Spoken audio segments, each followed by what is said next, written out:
Two people wake up in the same city, same weather, same traffic, same Monday morning. By the end of the day, one of them calls it one of the worst days they've had in months. The other barely remembers anything bad happening. The day was almost identical. The difference was what each person noticed. And once you understand what your mind is doing every second of your day, you may realize something uncomfortable. You haven't only been living your life, you've been living whatever your attention chooses to show you. Think about the last time you considered buying a particular car. Maybe it was a white SUV. Suddenly, you began seeing white SUVs everywhere on the highway, in parking lots, and outside your neighbor's house. But they didn't suddenly appear, they had always been there. What changed was your attention. Your brain decided that white SUVs were now important. So, it began pulling them out of the background and placing them directly in front of you. That seems harmless when we're talking about cars. But your mind does the same thing with problems, criticism, opportunities, relationships, and even your identity. Imagine waking up and immediately remembering an uncomfortable conversation from yesterday. Before your feet even touch the floor, your mind is already replaying it.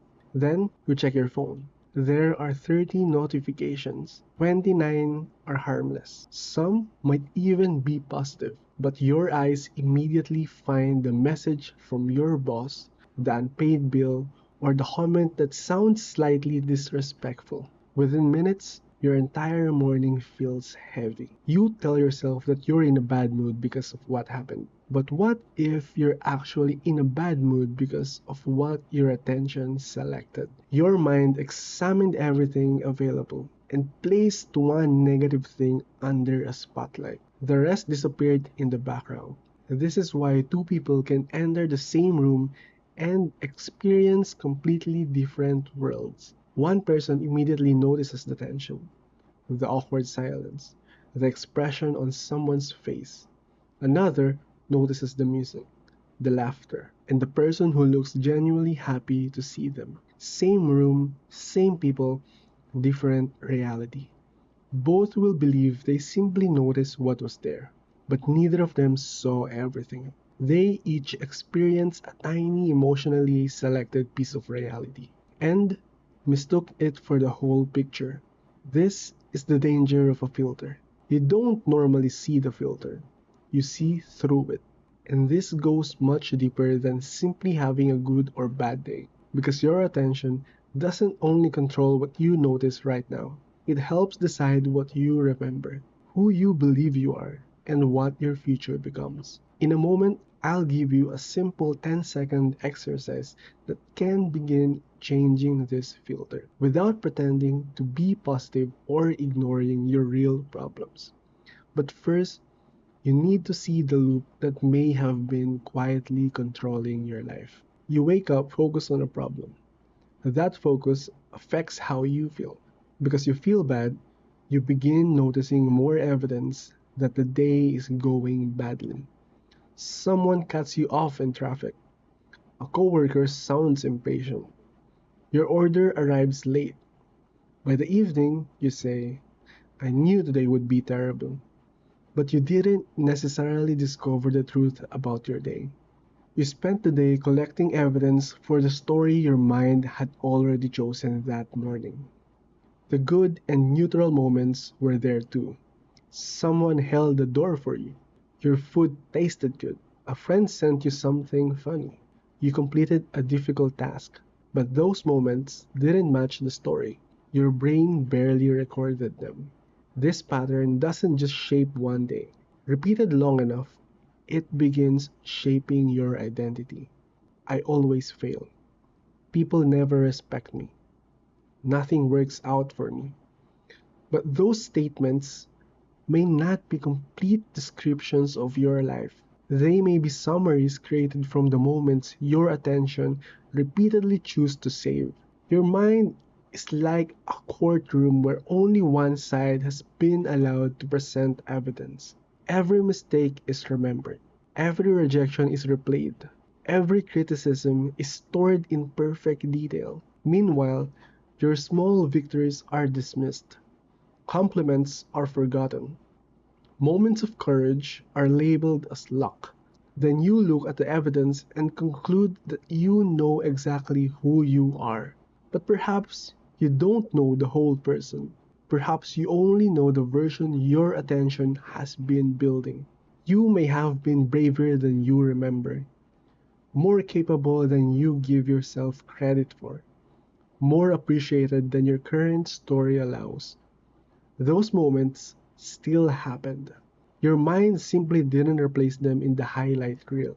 This also explains why social media can make your world feel increasingly negative.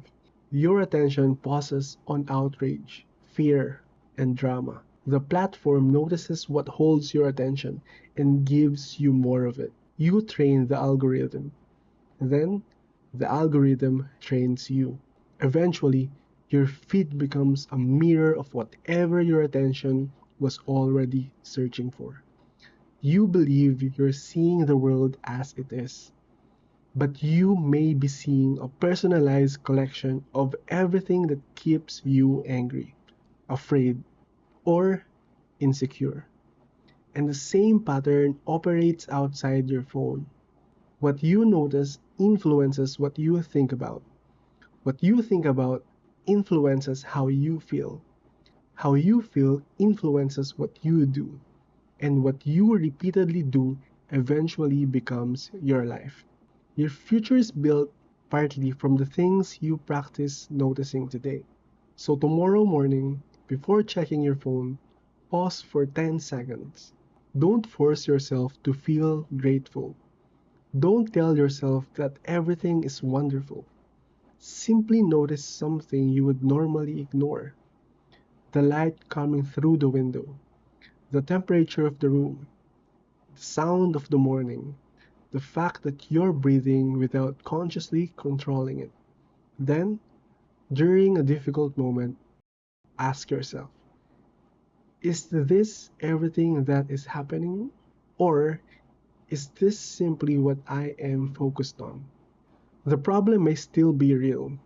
You're not denying it.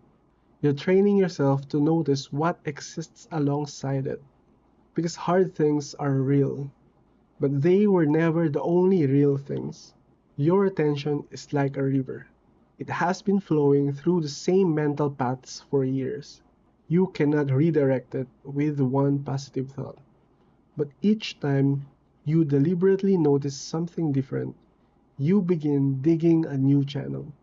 Slowly, your mind starts finding that path more easily.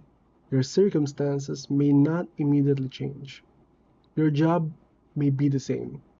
Your city may be the same.